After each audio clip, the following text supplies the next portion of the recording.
to one of my cats, my pet. I got a cat who can talk. Not really talk, but one of my friends gave me a little kitty. So cute, like this size. Wow, it really he looked different from other cat. He had like a half black face, the other half white, and a little mustache, the colorful mustache. And but the number one thing, as soon as I got him, I found unique. He's meow, right? Meow. He called meow, meow, meow. He always like make some kind of very sustained sound. Instead of meow, he say something like that. And also the pitch goes up and down too. It's almost like a child crying, not like baby crying, that kind of a sound. And also he used to meow and walk at the same time. So that will make the pitch bend, like something.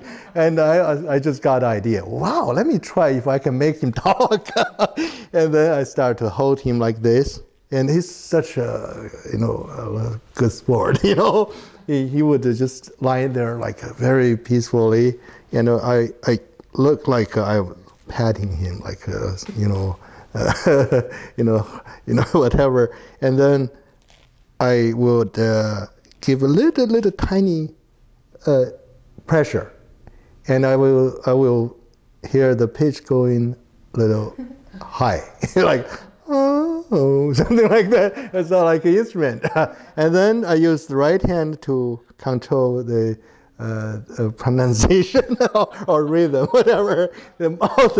But for other people, nobody can tell. It's like look like I'm doing this, but actually I'm doing pitch bend and the pronunciation. At the beginning, he could only say like 好吗, like in Chinese, like 好吗, 我饿了. That means I'm hungry, right? And then later, I was half training and half music performance, right?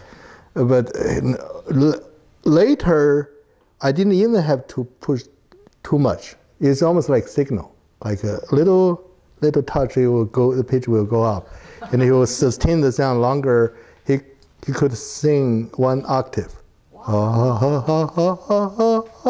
octave, and it would say some very complex sentence. And one a friend of my father's heard that.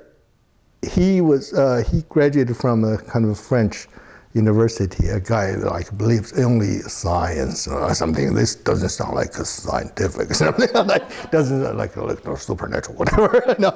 And he said, show me. And my father said, "You're ready? You're ready? You're ready?" And just one sentence, he ran out. Next day he came back. He said, "I will pay you $10,000."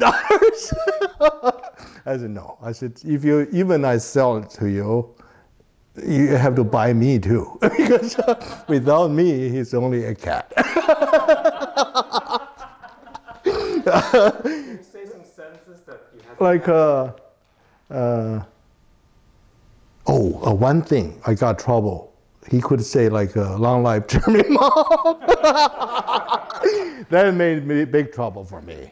Why? What happened? Because my neighbor, the relative of my neighbor, visited them from far away, from like Dongbei, like northeast part of country, and he heard this. He didn't even see it, but he heard because the neighbor saw it. He said, "There's a cat of my neighbor could say long life German mom." That's terrible. That's it's not funny for the official. It's not funny thing. Right. It's not like you're making fun of Chairman Mao. And one night at 12 o'clock midnight, I just heard a knocking like crazy, and a group of Red Guards and just rushed in. Who's Yang Hua-Hua? That's my name. My father got really scared because he was a bad element. Because he used to own a factory. That's a crime. It's great. And I said, I'm a Yang Hua-Hua. Where's the cat? Wow. Because the cat got really scared. There's so many people, noisy, and he was hiding somewhere. I had a hard time to get him. And finally I found him. He was shaking and trembling. Oh, poor cat. And one of the Red Guards said, made him say, long life Chairman Mao.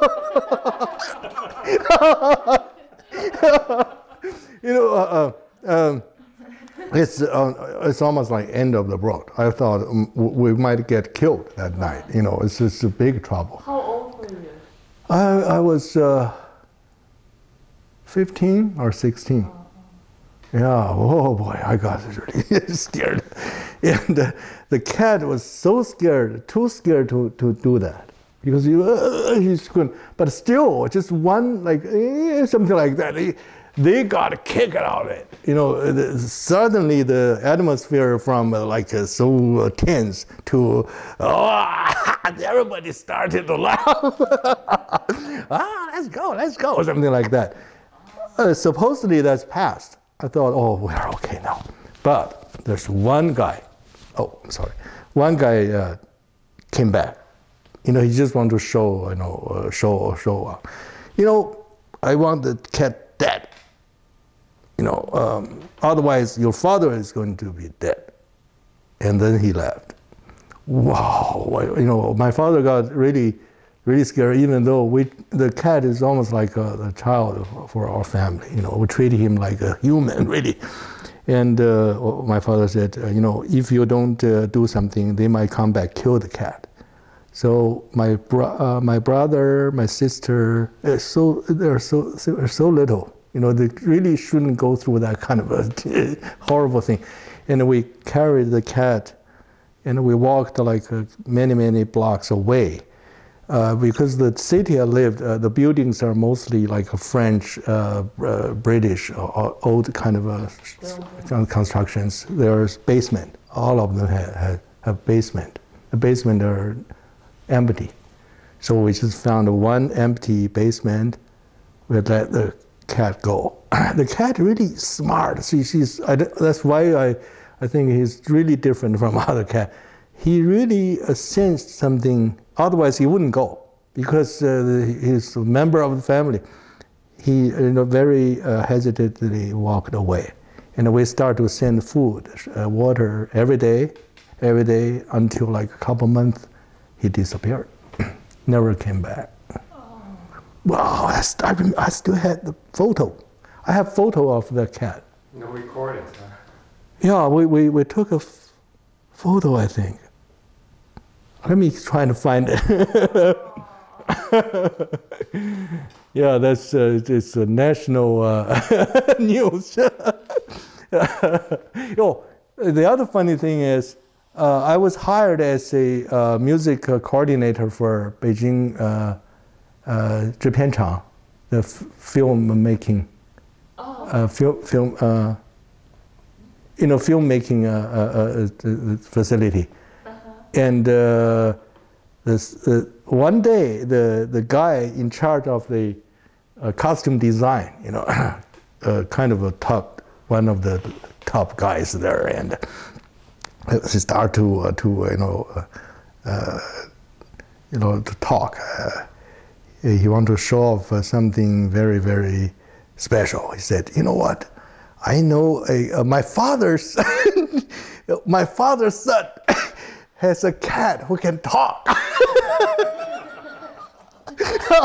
Was it, who's your father? His father happened to be the guy ran out the door. The guy from France. He's the son of the guy.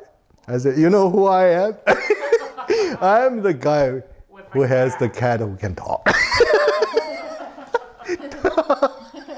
She said, what's your name? I said, my name is Hua-Hua, because I have a name. He has exactly the same nickname, because my father was such a good friend from, they were very young, so they named the son the same name. I'm a Hua-Hua too. It is really funny.